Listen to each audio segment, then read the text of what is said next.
Hi ನಮಸ್ತೆ ಎಲ್ಲರಿಗೂ. Welcome to Nayakar ಕುಟುಂಬ ಕನ್ನಡ ವ್ಲಾಗ್ಸ್. ಇವತ್ತಿನ ರೆಸಿಪಿ ಬಂದುಬಿಟ್ಟು ನಾವು ಗಣ್ಣ ಅವರೆಕಾಯಿ ಪಲ್ಯ ಮಾಡ್ತಾ ಇದ್ದೀವಿ. ಅಂದರೆ ಚಪ್ಪರದ ಅವರೆಕಾಯಿ ಪಲ್ಯ. ಚಪ್ಪರದ ಅವರೆಕಾಯಿ ಪಲ್ಯ ಮತ್ತು ಚಪಾತಿ ಮಾಡ್ತಾ ಇದ್ದೀವಿ. ಇವತ್ತಿನ ರೆಸಿಪಿ ನಾವು ಮೊದಲಿಗೆ ಇದನ್ನ ಸೋಸ್ಕೊತಾ ಇದ್ದೀವಿ. ಇದು ಸ್ವಲ್ಪ ಕಾಳು ಇದ್ದರೆ ತುಂಬ ಚೆನ್ನಾಗಿ ಅನ್ನಿಸ್ತೈತಿ ಪಲ್ಯ. ಅದಕ್ಕೋಸ್ಕರ ಕಾಳು ಇರೋಂಥವನ್ನ ತಗೊಳ್ರಿ. ನೋಡಿರಿ, ಈ ಥರ ಇರಬೇಕು. ಆಮೇಲೆ ಇವಾಗ ಈರುಳ್ಳಿ, ಟೊಮೆಟೊ, ಕೊತ್ತಂಬರಿ ಸೊಪ್ಪು, ಒಂದೆರಡು ಚಮಚ ಧನಿಯಾ ಪುಡಿ, ಆಮೇಲೆ ಒಂದೆರಡು ಚಮಚ ಗುರಳ್ ಪುಡಿ, 1.5 ಚಮಚ ಖಾರದ ಪುಡಿ, ಒಂದು ಅರ್ಧ ಚಮಚ ಅರ್ಶಿಣದ ಪುಡಿ, ಒಂದು ಎಸಳು ಕರಿಬೇವು. ನಾವೀಗ ಒಂದು ಪಾತ್ರೆ ಇಟ್ಟು ಗ್ಯಾಸ್ ಮೇಲೆ ಇವನ್ನ ಅವರೆಕಾಯಿ ತೊಳೆದು ಬೇಯಕ್ಕೆ ಹಾಕ್ಬೇಕ್ರಿ. ಬೇಯಕ್ಕೆ ಹಾಕಿ ಒಂದು 10 ನಿಮಿಷ ಬೇಯಿಸ್ಬೇಕು. 10 ನಿಮಿಷ ಬೇಯಿಸಿದ ಮ್ಯಾಗ ಅದನ್ನು ತೆಗೆದು ನಾವು ಬಸಿಬೇಕಾಕತಿ.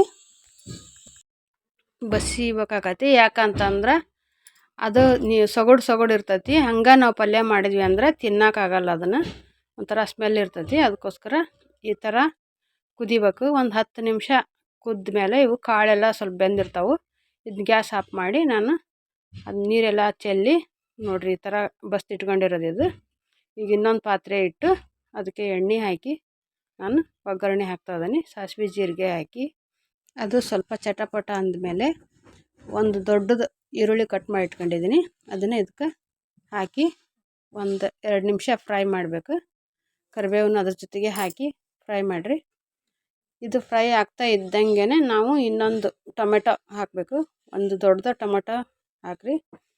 ಇದು ಚೆಂದಾಗಿ ಒಂದು 5 ನಿಮಿಷ ಫ್ರೈ ಆಗಲಿ. ಫ್ರೈ ಮಾಡ್ಕೊಂಡಾದ್ಮೇಲೆ ಅದಕ್ಕೊಂದು ಸ್ವಲ್ಪ ಉಪ್ಪು, ಪಲ್ಯಕ್ಕೆ ಎಷ್ಟು ಬೇಕಾಗ್ತದೋ ಅಷ್ಟು ಉಪ್ಪು ಹಾಕಿರಿ. ಒಂದು ಅರ್ಧ ಚಮಚ ಹಾಕಿದ್ದೀನಿ ನಾನು. ಯಾಕಂದರೆ ಒಂದು ಅರ್ಧ kg ಇರೋದ್ರಿಂದ ಒಂದು ಅರ್ಧ ಸ್ಪೂನ್ ಹಾಕಿದ್ದೀನಿ. ಅದಕ್ಕೆ ಇವಾಗ ಅರ್ಶಿಣದ ಪುಡಿನೂ ಹಾಕಿ ಫ್ರೈ ಮಾಡ್ತೀನಿ. ಫ್ರೈ ಮಾಡಿ ಅದ್ರ ಮೇಲೆ 1.5 ಚಮಚ ಖಾರದ ಪುಡಿ, ಆಮೇಲೆ 2 ಚಮಚ ಸಾಂಬಾರು ಪುಡಿ ಅಂದರೆ ಧನಿಯಾ ಪುಡಿ, 1-2 ಚಮಚ ಗುರಳ್ ಪುಡಿ ಹಾಕಿ ಅದನ್ನ ಫ್ರೈ ಮಾಡ್ತಾ ಇದ್ದೀನಿ. ಫ್ರೈ ಮಾಡಿ ನಾನು ಇವಾಗ ಅದನ್ನ ಎತ್ತಿಟ್ಕೊಂಡಿರ್ತಕ್ಕಂಥ ಚಪ್ಪರದ ಅವರೆಕಾಯಿನ ಇದಕ್ಕೇ ಹಾಕಿ ಅದನ್ನ ಚೆಂದಾಗಿ ಮಿಕ್ಸ್ ಮಾಡಿ ಅದ್ರ ಮೇಲೆ ಕೊತ್ತಂಬರಿ ಸೊಪ್ಪು ಹಾಕ್ತಾಯಿದ್ದೀನಿ. ಇವಾಗ ಇದನ್ನು ಮಿಕ್ಸ್ ಮಾಡ್ತಾ ಇದ್ದೀನಿ. ಈಗ ನೀವು ನಮ್ಮ ಚಾನಲ್ನ ಸಬ್ಸ್ಕ್ರೈಬ್ ಮಾಡ್ಕೊಂಡಿಲ್ಲ ಅಂದರೆ ಸಬ್ಸ್ಕ್ರೈಬ್ ಮಾಡ್ಕೊಳ್ರಿ. ಹಾಗೆ ಲೈಕ್, ಶೇರ್ ಮತ್ತು ಕಮೆಂಟ್ ಮಾಡೋದನ್ನು ಮರಿಬೇಡಿ. ಇವಾಗ ನಾನು ಸ್ವಲ್ಪ ನೀರು ಹಾಕ್ತಾ ಇದ್ದೀನಿ. ನೀರು ಹಾಕಿ ಚೆನ್ನಾಗಿ ಮಿಕ್ಸ್ ಮಾಡಿರಿ.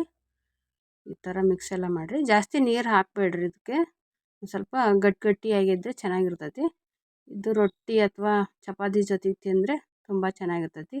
ಒಂದು ಸರಿ ಮಾಡಿ ತಿಂದು ನೋಡಿ. ಇನ್ನೂ ಒಂದು ಸರಿ ನೀವು ಮಾಡ್ತೀರಾ ಚಪ್ಪರದ ಅವರೆಕಾಯಿ ಪಲ್ಯನ. ಇವಾಗ ಇದನ್ನು ಕುದಿಯಕ್ಕೆ ಬಿಡ್ತೀನಿ. ನೋಡಿರಿ, ಇದು ಇವಾಗ ಬೆಂದಿದೆ.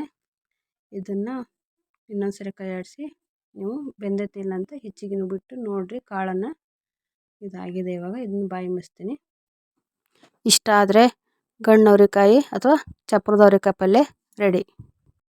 ನಿಮಗೆ ಈ ವಿಡಿಯೋ ಇಷ್ಟ ಆದರೆ ಲೈಕ್, ಶೇರ್, ಸಬ್ಸ್ಕ್ರೈಬ್ ಹಾಗೂ ಕಮೆಂಟ್ ಮಾಡೋದನ್ನು ಮರಿಬೇಡಿ.